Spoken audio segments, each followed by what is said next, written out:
Южная зима отличается капризным характером и непостоянством. Оттепели сменяются морозами, а лужи – льдом. А потом снова все тает, и так по кругу. То снежные наряды на деревьях, то осенняя сырость и слякоть. Между тем, смена погоды никак не влияет на постоянство животных. Животным приглянулась заводь у избушки, и сюда регулярно приходят фазаны, лиса и водяной пастушок. Я продолжаю подкармливать птиц. Сделала солонец в старом пне. Пока не видела, чтобы кому-то приглянулась соль, но пусть будет.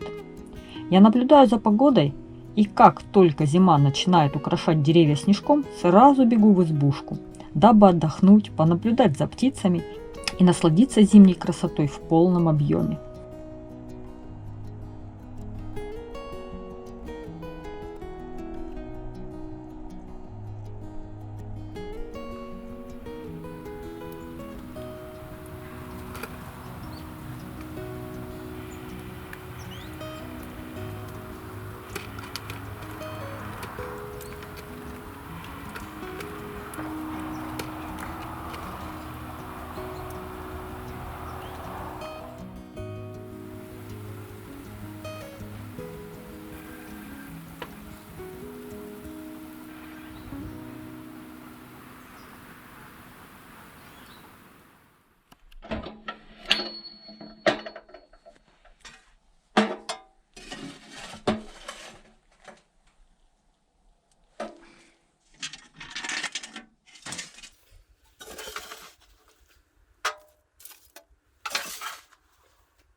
Привет, друзья! Сегодня 10 февраля, и вот такая радость. Буквально на днях я смотрела прогноз погоды, и февраль обещался полностью плюсовым. Ну и сегодня, правда, морозец такой, около нуля. И снег. Я все в такую погоду мечтаю попасть в лес, но не могу отследить такую погоду, чтобы до нее попасть в лес. Но ничего страшного. Если не попадаю в лес, то всегда могу попасть в избушку, что я и делаю. Уже тут бегаю с камерой, снимаю, птицам корма насыпала. Синицы одна прилетела уже, тут же. Ой, все ж лучше, чем дома сидеть, согласитесь.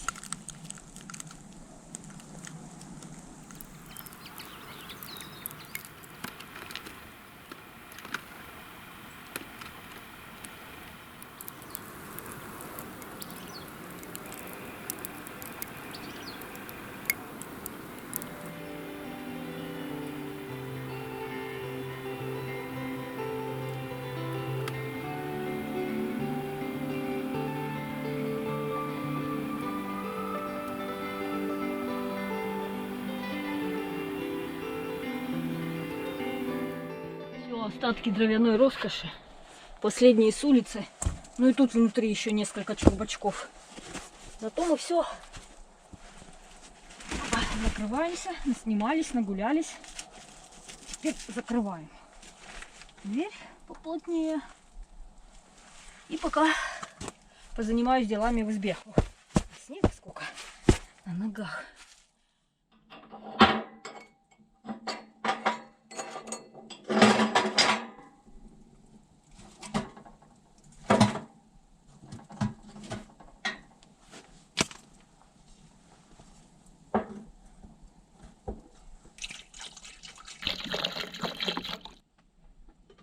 Говорила, дрова уже практически закончились, но у меня вот тут есть пара таких чурбаков, вернее бревен, которые можно, в общем-то, распилить. Просто они не распилены. Я прям сейчас тут внутри, не выходя на улицу, попытаюсь их распилить. Причем один чурбак — это абрикоса. Хороший чурбак. И вот сейчас, пока картошка там варится, поставила картошку вариться, я попробую их распилить.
Не будем нарушать новую традицию и под сцены готовки поговорим о похудении. Напоминаю, в избушке, в походах и в гостях я не придерживаюсь диет. Ограничиваю себя в питании только дома. Причем тут прежде всего важно психологическое состояние. Если сокращение порций, чувство голода напрягают, нервируют, давят, смещают настроение к унынию, то это значит, что вы проиграете. Рано или поздно будет срыв, жестокий жор и быстрое восполнение не просто потерянных килограммов, но и набор новых запасов. Поэтому так важно работать со своей психикой, искать такую мотивацию, которая позволит худеть с настроением умиротворенности и спокойствия. Так я и худею. Ищу для себя стимулы, позволяющие получать от ограничений в питании своеобразное удовольствие. Осознанно устраиваю себе дни расслабления, например, здесь, в избушке.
В общем, припозднилась я с ужином, что-то как-то долго возилась, долго не горела печка, дрова мокрые, и они пока-пока высохли. В общем, все как-то не так, как хотелось бы. Есть хочу страшно. Ну, из еды у меня вот чай, банан, мандаринка. На том и все. А есть хочу. Так что придется, не дожидаясь основного блюда, съесть банан. Мы его так по-культурному порежем.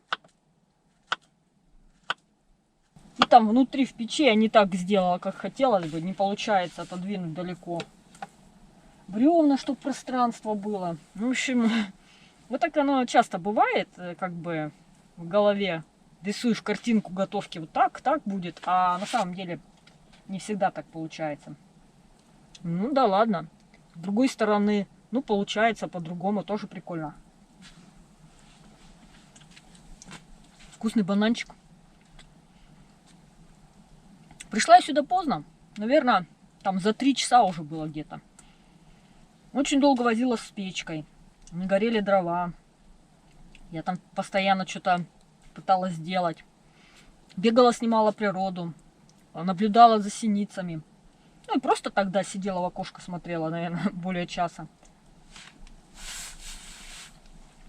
И так за всей этой беготней день и прошел. Причем стремительно. Просто раз и нету дня. Но наконец-то печь хорошо горит. Наконец-то в домике стало тепло. До этого как-то прохладненько было. Но сейчас уже хорошо.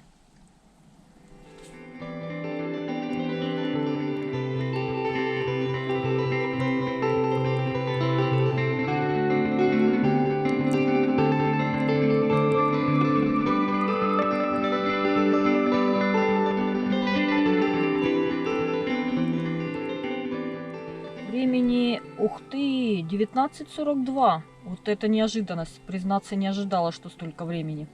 Кстати, между делом я тут еще фильм смотрю в паузах. «Территория», 2 сезон. Фильм, снятый в России. Там, не знаю, Сибирь, тайга, мистика, потусторонний мир, шаманы. Интересно, необычно. Я люблю такое. Смотрю с удовольствием. 2 сезон. «Территория». Хочу поднять такую тему. Иногда мне в комментариях пишут, но это тоже довольно такой частый комментарий, не так, что прям много-много его пишут, но регулярно. Такой комментарий, типа, что я вот ухожу в эту избу, сбегаю из дому от мужа, там, от всего сбегаю именно почему-то. Вот. Как всегда, хочу опять напомнить, что люди, когда пишут комментарии, они пишут не обо мне, а пишут о себе. То есть у кого-то, у тех, кто пишут эти комментарии, именно сбегают, и вот именно они бы так и поступили, сбежали бы там от своих близких, там.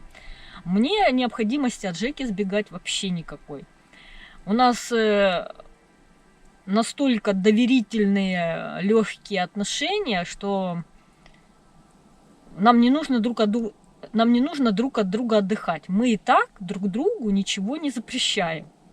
Каждый делает то, что хочет. И мне нравится быть здесь одной. Например, Жеке говорит, а что ты Жеку сюда не берешь? Жеке тут делать нечего, ему тут скучно. Что ему тут делать? Сидеть со мной вот тут? Я готовлю там, я снимаю. Он мне даже тут мешать будет, тут пространства мало. Чем ему тут заниматься? Это не его проект, у него тут душа не завязана, это мой проект. И более того, хотела уже давно сказать, у Жеки у самого 2 проекта, по которым он занят по самую макушку. У него нет времени на самом деле вот это при каждой моей там прихоти куда-то идти, вот это со мной меня поддерживать.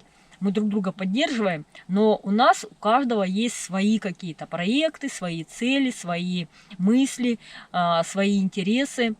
И вот на данный момент Жека именно главный на канале Гордеевы. Хотя этот канал я начинала вести, поначалу первые фильмы я делала там как бы, но потом постепенно как-то Жека взял на себя большую часть работы, и сейчас он уже там главный, он принимает решение, какие фильмы публиковать, как, в какой последовательности, он их монтирует, он отвечает на комментарии. Я как бы там в основном действующее лицо и поддерживающее. То есть я поддерживаю, мы с ним вместе эти фильмы готовим, мы снимаемся в этих фильмах, но именно монтаж и все администрирование канала, это все на Жекиных плечах. И поверьте, это очень большая работа. Это много времени требуется для ведения канала. Потом у него есть свой личный канал.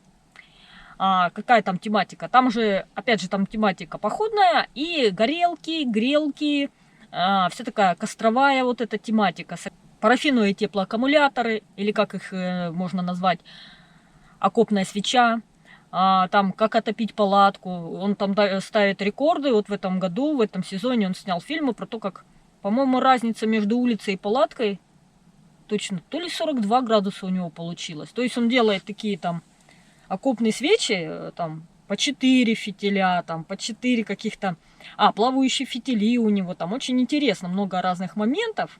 И вот он экспериментирует и снимает об этом фильмы. Тоже много времени все это занимает. То есть на данный момент он, по сути, ведет 2 канала. На эти 2 канала надо регулярно делать контент.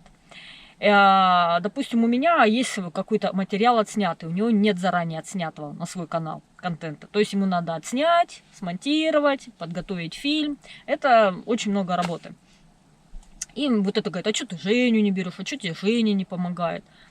Да, мы вместе, у нас, можно сказать, одно дело. Но мы, каждый сам по себе. Кстати, мы с Жекой вместе уже более 30 лет. В браке с 92-го года. И мы иногда думаем одними словами. Но при этом мы 2 отдельные личности со своими какими-то интересами. Там мне даже девушка написала, вот я со своим любимым там, типа мы как одно целое, там половинки одного целого. Это такая романтическая настроенность. Она у меня, наверное, была где-то в юности, там, найти свою половинку. Я бы честно, вот сейчас я уже с высоты своего возраста или как, у меня поменялось мнение. Я бы не хотела быть половинкой. Мне не хочется быть с кем-то одним целым. Мне хочется, чтобы рядом был любимый, близкий, единомышленник, человек, который тебе вот действительно твой человек. Но при этом мне бы не хотелось, чтобы мы с ним срослись и не могли, были бы зависимы друг от друга и не могли друг от друга никуда деться. Хотелось бы, наоборот, быть сильной отдельной личностью, которая сама может принимать решения, как-то что-то создавать, а не быть частью. И вот хорошо, наоборот, когда именно 2 личности живут вместе, поддерживают друг друга, помогают, там, вдохновляют. Но при этом они могут сами там заниматься. То есть нам хорошо вдвоем, но нам также хорошо и своими делами заниматься. Я своими делами, Жека своими, и нам комфортно. Потом мы позанимались своими делами, снова вместе, начинаем делиться информацией, рассказывать, у кого как что прошло, кто чем горит, какие дела у кого что в голове, на сердце и так далее. И это здорово, когда мы как бы по отдельности там что-то делаем, создаем, а потом вместе делимся, и нам хорошо от этого. Не знаю, донесла я свою мысль или нет, доступно. Примерно так. Хотя, думаю, у многих такие отношения вызовут недоумение и удивление. Как так? Разве так можно? Нет. Ты должен сидеть со своей второй половинкой и никуда ее не пускать. А если куда-то пускаешь, то идти вместе с ней. Но если у человека другие интересы, почему он должен идти вместе со мной? И почему я должна идти вместе с ним, если мне, допустим, не так интересны его интересы, как мои? Лучше мы потом обсудим все это. Поделимся, и нам будет хорошо. Поделимся опытом. Избушка уже прям по традиции, место философствования. Такое. Судя по вашим комментариям, многим из вас мои размышления нравятся. Хотя многие также слушать меня не могут. И из-за дефекта речи, который у меня есть с детства, Вот, гонят меня к логопеду. Я не хочу к логопеду идти, мне это не нужно, меня устраивает моя речь. Но некоторых настолько режет слух моя речь, что вот они, это основное, что они видят в моих видео, и не могут из-за этого смотреть. Либо прикалываются, там перекривляют и так далее. Но благо моя блогерская броня укрепилась. Если раньше я такие комментарии как-то близко к сердцу принимала, то сейчас вообще как-то не обращаю. Прочитаю, ну и ладно. Я рада этому, что у меня появилась такая блогерская броня, иммунитет.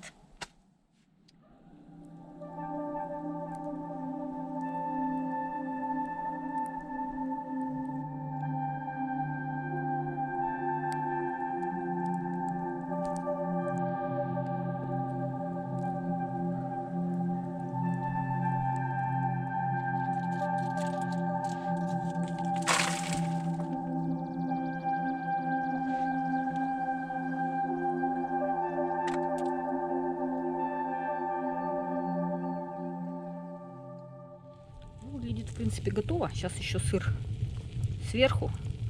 Кстати, в последнее время такие комментарии еще получаю. Типа, вот, сыр везде сует. Вот, грибы везде сует. В общем, людям не нравится некоторым. Так все это выглядит. Подгорело по краям, но ничего страшного. Еще минут 5 и будет готово. Может быть и не красота, но наверняка вкуснота.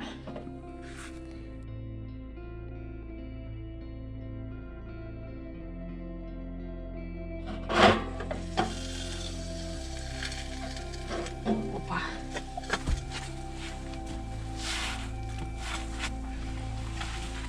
Вот такое блюдо получилось.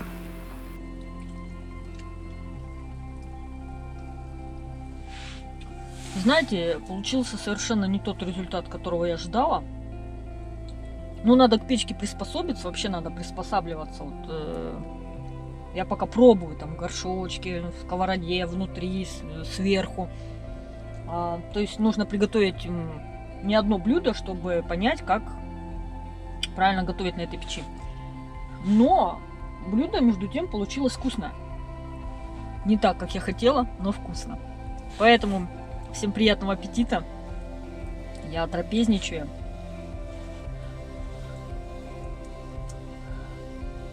Очень горячая. Очень горячая. Поэтому быстро, конечно, не получится поесть.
Доброе утро всем.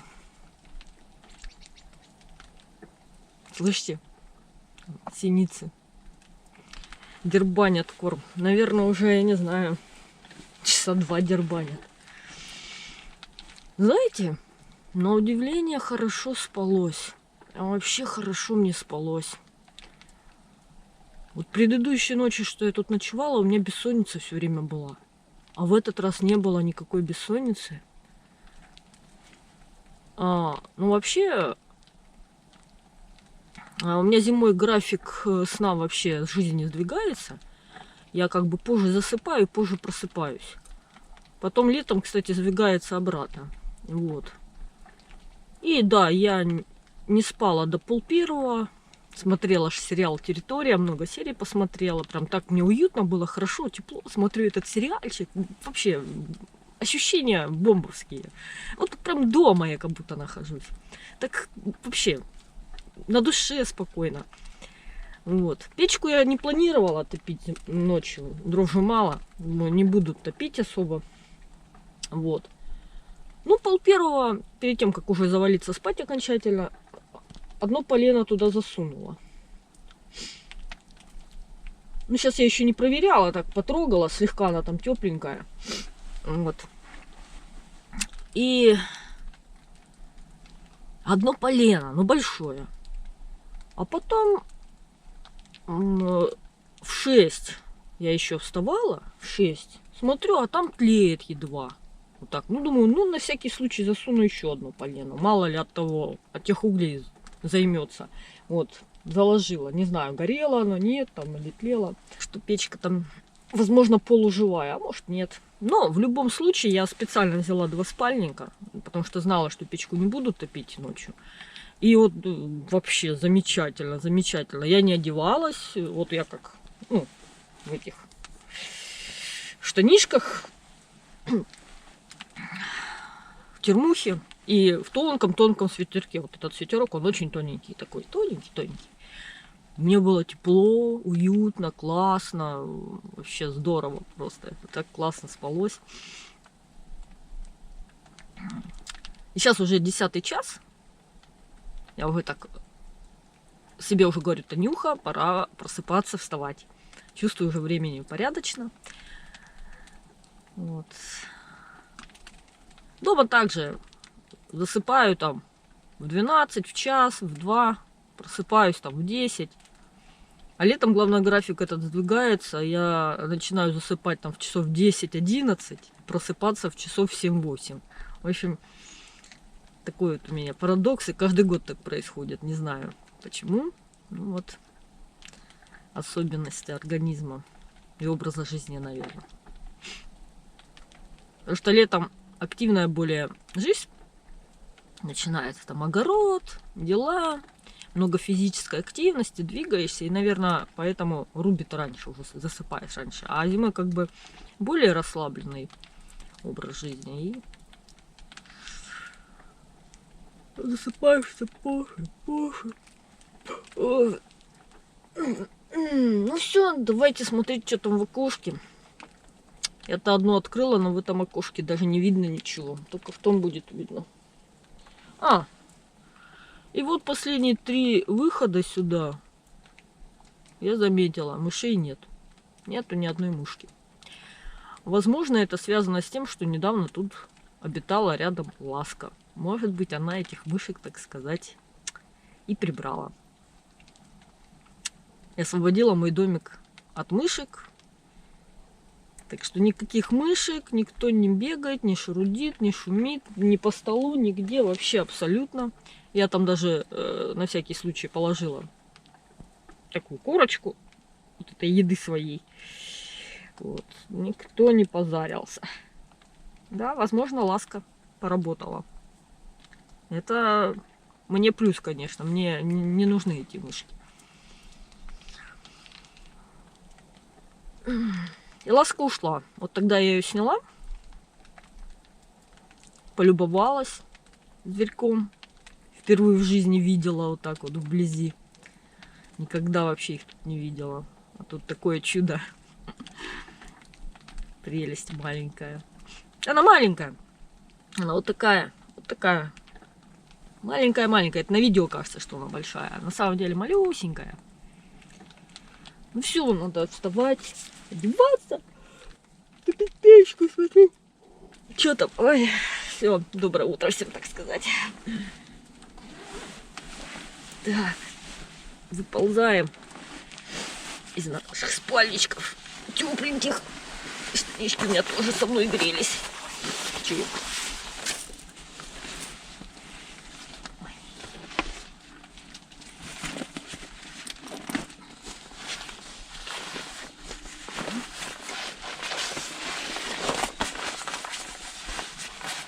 Еще мне пишут все время комментарии: принеси тапочки. Да неудобно мне тут в тапочках, я все время на снег выбегаю. Это все время переобуваться с тапочек в сапоги. А тут одела сапоги, да и хожу. И тепло в сапогах. Тапочки. Может, когда-нибудь будут актуальные тапочки. Не спорю. Так сразу приобрету, принесу. Ой.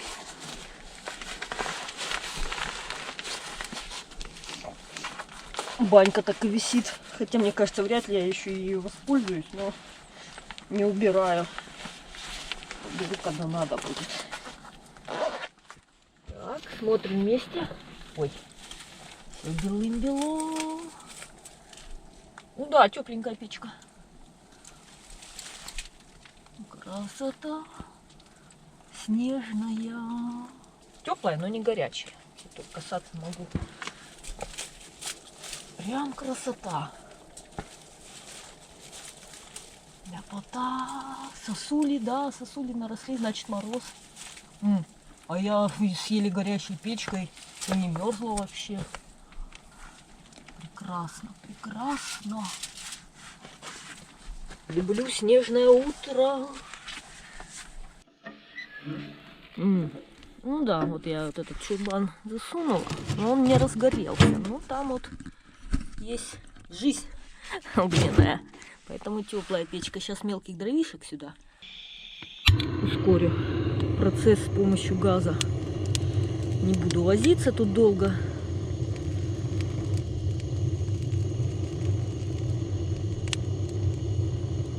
Печка горит, но надымила. Пойду на улицу дышать. Пускай тут... Ух ты! Что у нас тут?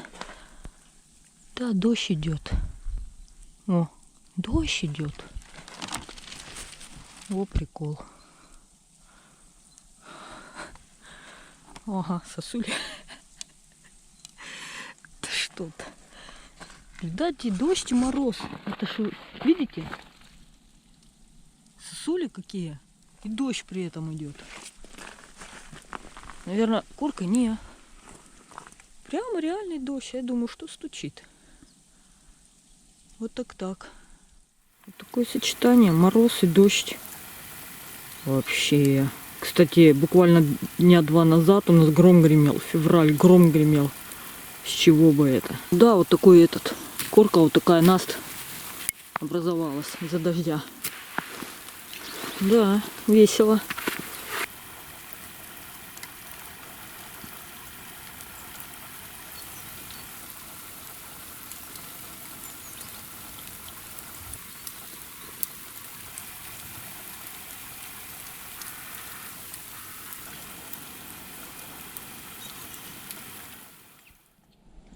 Такая неожиданная погода для меня, если честно.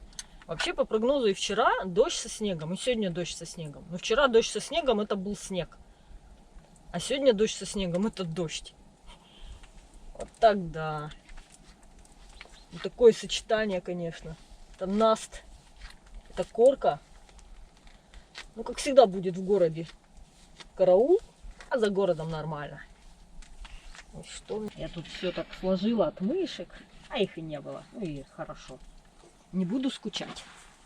Все, еда вчерашняя, чайничек. Синицы прям за окном прыгают, радует меня. Ой, лапушки. Налью себе теплой водички для умывания.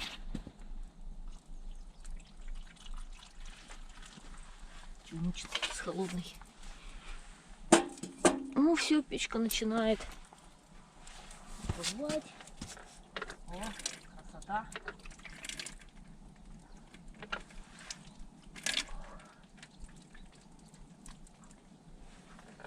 и волосы намочить. От разметания, электризации. Вода помогает немножко привести в порядок волосы.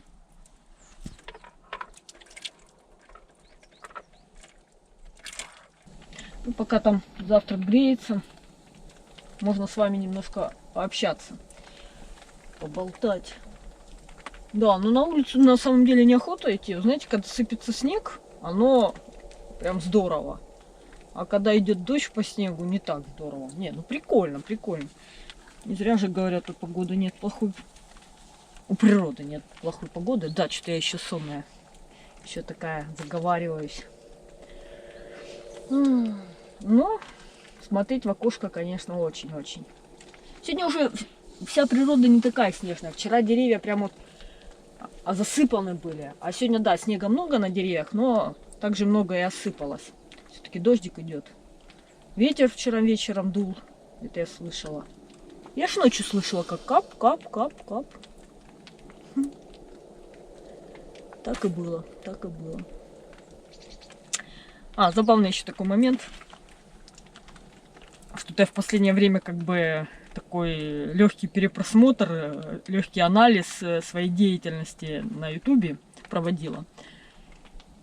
И вот вспоминаю, как я начинала вести канал первый год. За первый год у меня где-то 1000 подписчиков. Надо признать, подписчики у меня набираются, конечно, не очень быстро.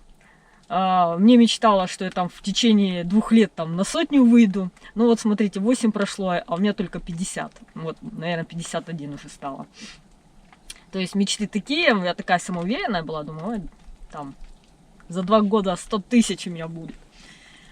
Но не так все просто. YouTube это твердый орешек, и он не всем по зубам. И я знаю много каналов, которые взлетают буквально мгновенно, там за пару месяцев, за год, там на уровне очень хорошие. А есть каналы, их очень много, которые, не знаю по какой причине, но как будто YouTube их не видит, и они останавливаются. Там я видела, люди стараются, делают ролики, хорошие ролики, но YouTube их не продвигает. И вот они стоят, и они даже 1000 подписчиков не могут набрать. И просмотров мало-мало. И так год за годом, и у них вот тишина, нету прогресса вообще никакого. Очень грустно видеть такие каналы, потому что видно, что люди стараются, они делают, они как-то там пытаются, но результата 0. Мне кажется, я бы вообще в отчаянии была в полном, если бы у меня был такой результат. Так что рада тому, что у меня есть. Кому-то это кажется, ой, да что это за результат? А кому-то это вау результат. Относительно вот как смотреть. Так вот, с чего же я хотела начать? С того, что я вообще на голове там нормально, зеркало не беру. Не знаю, как я там выгляжу. Вначале я не знала, что снимать. Вот сейчас я уже с высоты, так сказать, 8-летнего опыта, я уже более-менее понимаю. И то я не могу предугадать, какой ролик как пойдет. Иногда думаю, что пойдет, а он не идет. Но иногда угадываю, но редко. А вначале я вообще не знала, что снимать. И как, мы ходили в походы, ну, я не ходила в одиночные, я ходила с Жекой, мы ходили там раза 2 в год в длительные походы. Там строго у нас по 2 недели были походы. Вот, а тут я ворвалась на пространство Ютуба, нужен регулярный контент, и такая, опа, а что делать? Ну да, я сходила в одиночный поход. Это было уже осенью, вот этот канал более-менее начала это поднимать, осень была как раз, уже довольно поздняя осень, без листьев, без всего, с морозами. И если бы меня с моим опытом в то время, я бы сходила в один поход, пошла во второй, в третий, всю зиму. Но тогда мне даже в голову не приходило, что можно ходить в походы и зимой. У меня этого в голове вообще не было. Зимних походов не было в голове вообще. Такая возможность мною не рассматривалась. Ее для меня не существовало. Вот такой момент. То есть вот это то, что я сейчас хожу в зимние походы с ночевкой в лес, вот в избушку. Ну, в избушку это комфорт. Что тут вообще пришел, печечка, еда, вообще никакого превозмогания, никакого там выживания. А вот в лес, когда идешь, да, там уже другой, там холод, и один на один со снегом, с погодой, там, с лесом. А тут ты за стенами. Какими бы они ни казались вам хлипкими, на самом деле это приличные, хорошие стены, которые просто так одним махом не снесешь. Я ее когда разбирала, тут эту часть избы, ага, это потрудиться надо, чтобы ее снести. Вот. И вот тогда в начале моей деятельности блогерской я реально не знала, что снимать, я не знала, что можно ходить в зимние походы, что можно ходить хотя бы в однодневной изготовкой для фильмов. У меня этого в голове не было. Я там пыталась что-то делать, прогулки какие-то снимать. Пошла тут, походила, сняла там цветочки, там грибочки и выкладывала. И думаю, а что мне не идет? А что бы оно шло? На прогулках никогда канал не поднимется. Никогда. Нету успешного канала с прогулками. Если вы знаете такой канал, можете даже мне ссылку дать, я посмотрю. Но нет, никому не интересны прогулки. Если прогулка, там должно быть что-то, не знаю, ценные мысли озвучены, ценная информация, какие-то знания. То есть прогулка должна быть целевая, там, сбор грибов, сбор там лекарственных растений. И то это, опять же, не будет супер-пупер просмотров. Ну, грибы еще да, а лекарственные растения вряд ли. И в итоге я потеряла, наверное, года 2-3, возможно, вот на поиск какого-то стиля, на поиск понимания. Я все пыталась эти прогулки, редкие походы.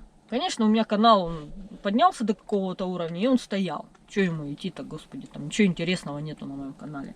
Плюс оборудование, аппаратура для съемок тогда была так слабенькая. Но я этого тогда не понимала. Опять же, даже качество видео я не могла адекватно оценить. Мне оно казалось нормальным. Это потом с опытом раз, и ты думаешь, это невозможно. Это некрасиво, это плохая картинка, это плохой звук. Это отвратительно. Надо что-то лучше покупать. А так как денег не особо, так что раз и побежал, сразу купил. Нет, поэтому долгий путь. Там дешевенькое купишь, попробуешь. Нет, пытайся еще какой-то вариант. Более-менее. Но он тоже не супер. Ну вот, Panasonic у меня, вот он уже работает, наверное, около 7 лет. Но сейчас уже все. Вот через 7 лет то работает, то не работает. Камера как хочет себя ведет. Непредсказуемо абсолютно. Сегодня она работает, завтра она не работает. Вот хочешь кадр снять, она начинает дергаться. Ну вот, возможно, вы замечали, с Panasonic кадры отличаются от GoPro, и их видно сразу. И бывает, что такие кадры дергаются. Это Panasonic. Это у него сейчас мандраж какой-то старческий начался. Вот. Раньше этого не было. Сейчас GoPro спасает. Вот GoPro, да, спасает. И вот это понимание... Возможно, даже и рост канала был бы где-то быстрее, если бы ко мне понимание быстрее пришло. Я вроде анализировала других блогеров. Но одно дело анализировать, другое, какие у тебя ресурсы. Я понимала, что, допустим, если бы я жила где-то в Сибири, там тайга, рост был бы, скорее всего, быстрее. Просто вот из-за наличия этой тайги, Сибири, ну и опять же подача правильная должна быть. Вот. И в итоге у меня снаряжения нормального не было, аппаратуры для съемок не было, и не было понимания вообще, что делать. И вот это был очень такой длительный путь добывания каких-то результатов, добывания какого-то понимания. Ну, наверное, года через 3-4 вот там где-то вот началось какое-то понимание, что вот как надо ходить в походы, что именно снимать. Какие моменты там делать. Где-то там, да. Потом я вот начала строить эту избушку. Еще такой забавный момент. Когда у меня было 1000 подписчиков, ну там 1002, где-то там, с завидной регулярностью меня стали узнавать. Там то в автобусе узнает кто-то, то там на улице. То меня прям на слет позовут. Такая какая-то активность. Меня, Гордеева там. А сейчас вот на огородном канале там за 400 000 подписчиков, на походном вот на этом 50 000. И меня практически вообще редко-редко, когда там кто-то меня узнает. То есть меня перестали узнавать. Это так интересно. И мне даже это нравится, потому что на самом деле я не хочу, чтобы меня узнавали. Я не хочу, чтобы меня узнавали.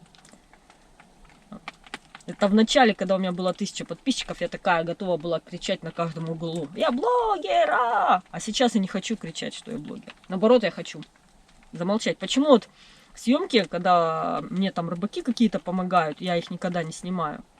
Потому что я им не говорю, что я блогер. А если я начну там спрашивать разрешение, снимать там для съемки, они начнут, соответственно, задаваться вопросом: а почему ты снимаешь, для чего тебе это? И как бы история потом, история продолжается, ты уже рассказываешь: я блогер. А я не хочу рассказывать, что я блогер. Я не хочу, чтобы знали местные люди какие-то, вот, что я тут блогер, лазю по лесам. Нет, мне этого не надо.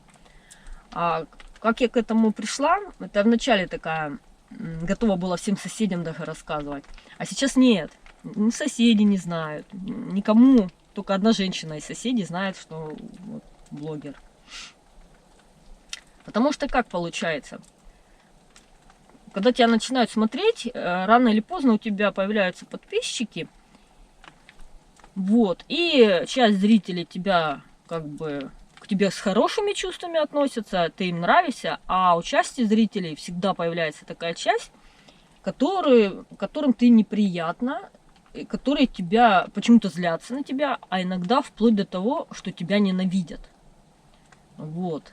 И поэтому не стоит вот так вот раз и рассказывать, где ты живешь, чем ты живешь, как к тебе дойти и добраться, так сказать. Сейчас я перестала говорить, где я живу. Раньше говорила, сейчас я уже не говорю. И вот дорогу к этой избушке я не показываю, потому что она короткая, и каждый момент значимый, и любой местный, кто увидит такую дорогу, если бы я ее показала, он бы сразу понял, где это строение находится. Мне этого не надо. Теперь я не рассказываю, где эта избушка. Мне этого не нужно, я это скрываю. Немножко безрассудно снимала дорогу там в Краснодарском крае к своим там локациям. И что вы думаете? Они все обнаружены. Мне даже прям зрители пишут сразу местные: вот это то-то, то-то место, это там-то, там-то. Просто человек сразу узнает по кадрам, что за место. Поэтому мне говорят: ой, даже один отписался, говорит: ты не показываешь дорогу, отписка. Да, я сейчас не показываю дорогу. Я дорогу показываю теперь только там, где я просто иду в поход, без цели создать там какую-то стационарную локацию. Вот. Все остальное, это обычная осторожность. И все. Такая тема сегодня. Не знаю, интересная и неинтересная для вас. Пишите. Так вот возникло в голове. Вот так я рассказала. Там, наверное, уже еда начинает нагреваться. Да, не холодная. Можно даже есть. По-хорошему выйти на улицу, размяться, обтереться снежком. Но с таким настом твердым совершенно не хочется обтираться снежком. И разминаться под дождем тоже совершенно не хочется. А вот попить горяченького чая, съесть теплой еды, это да, это можно. Аккумуляторы. Кстати, в GoPro последний аккумулятор, самый плохой. Не знаю, насколько его хватит. 2 уже разрядились. Такие вот я вам нюансы рассказываю. Так, поближе. Буду есть со сковороды прямо. Вчерашняя моя еда. Съела ровно половину вчера. Больше не осилила. Вот вторую половинку съем сегодня. Теплая.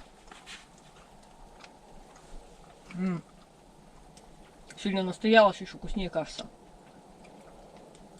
Да, по краешку подгорело. В центре вот это ничего не подгорело. Все, всем приятного аппетита. Завтракаю. Собираюсь потихоньку. И по насту вот этому иду домой. Славно провела время. Ролик, наверное, получится не длинный, потому что дел тут особых не было, я ничего не делала. Чисто вот это приготовила, да, дрова попилила немножко. Остальное, весь ролик, это моя болтовня. Болтологический выпуск. Вспомнила еще один момент, который, возможно, вам будет интересен. Ну, по крайней мере, мне такие вопросы задают. Типа, а неужели никто ни разу не обнаружил эту избушку? Было 2 случая, это то, что я заметила. Без меня я не знаю, что тут происходит. Но когда именно здесь я была, это летом 1 раз, я сидела там, какие-то пироги готовила, что-то делала, тоже выпуск снимала. И слышу, по ручью идут парни, 2 голоса. Ну, я их не вижу, я их слышу. И они идут, типа, давай дальше по ручью пройдем, посмотрим, что там есть. А я такая думаю, если они сейчас сюда выйдут, это картина маслом. Сидит девушка, какая-то халабудина, и пироги она печет, понимаешь ли. Я думаю, у них бы рты пооткрывались бы. Но, к моему счастью, сколько-то лет назад был ураган, и русло ручья завалило деревьями. Там такой завал, прям хороший завал получился. Выше вот. И вот они дошли до этого завала и начали там уже матюкаться. Да ну, тут не пройдешь, не пойдем дальше, да типа это, не пойдем. Вот. Потом я слышу, они обошли все это и пошли с той стороны пытались тоже опять же в русло спуститься. А там овраг, крутые склоны и терен. И тоже, в общем, они поныкались, вот это, попытались, и все, и бросили. А я такая, фух, с облегчением. Сижу тут, замерла, молчу, думаю, это ж вообще... Я представляю, вот эта картина, я такая сижу с пирогами, и они бы вышли. Это было бы, да, неожиданно. Вот, один такой случай. Другой тоже тут сижу, слышу голоса. С той стороны начали подходить, но это пастух. Пастух, корова у него заблудилась, и он за ней тут в поисках, с матюками. Тоже думаю, блин, коровы они такие, они через кусты проходят только так, если бы она сюда забрела, и пастух бы за ней бы полез. Но, к счастью, корова сюда не пошла, и пастух не пошел. То есть вот это то, что я видела, то есть то, что я слышала, а так без меня, опять же, я когда прихожу, я оставляю определенным образом тут все. Ни разу не видела следов, чтобы кто-то что-то тут пошевелил, как-то открывал дверь. По снегу вообще, чтобы следы какие-то подходили. Нет, ничего этого нет. И не обнаруживают это строение только по одной простой причине. Что оно находится в зарослях вот этого терна, кустов. И, к счастью, современные люди не жаждут лазить по кустам. Им незачем это делать. Только вот так случайно исследователи ручья, это обычно молодежь, это дети могут так сделать, взрослый уже не пойдет. Вот. Взрослый это вот пастух за коровой своей. А так просто тут по кушурям никто не лазит. Должна быть у людей цель. То есть он там дрова добывает, там, корову пасет там. Раньше, кстати, ручей этот был намного больше. Жека мой тут рыбу ловил. Ну, сейчас ручей очень маленький, рыбы нет. А то мне говорят, лови рыбу. Да нет тут рыбы. Было вот 10 вот таких маленьких. Ну что ж, я варвар такой, в заводе 10 штучек вот таких малюсеньких. Я ж не варвар. А сейчас я одну видела осенью. Сейчас вообще никого не вижу. Когда-то, да. Когда-то ручей этот был полноводным. Очень много воды было, рыба была. Но эти времена прошли. А теперь все так. Когда-то тут и сосновые боры были. Теперь ни одного не осталось. Все сгорело, высохло и вырублено. Вот так вот. Ну все, наверное. Таким получился этот выпуск, друзья. Наверное, не самым интересным. Но какой получился. Наверное же лучше такой, чем вообще никакого. Пишите в комментариях. С вами была Татьяна Гордеева. До новых встреч. Принесла птицам корм, потому что в такую погоду труднее всего добывать из-под льда. Там и фазанам насыпала, и синицам насыпала. Да, просто лед.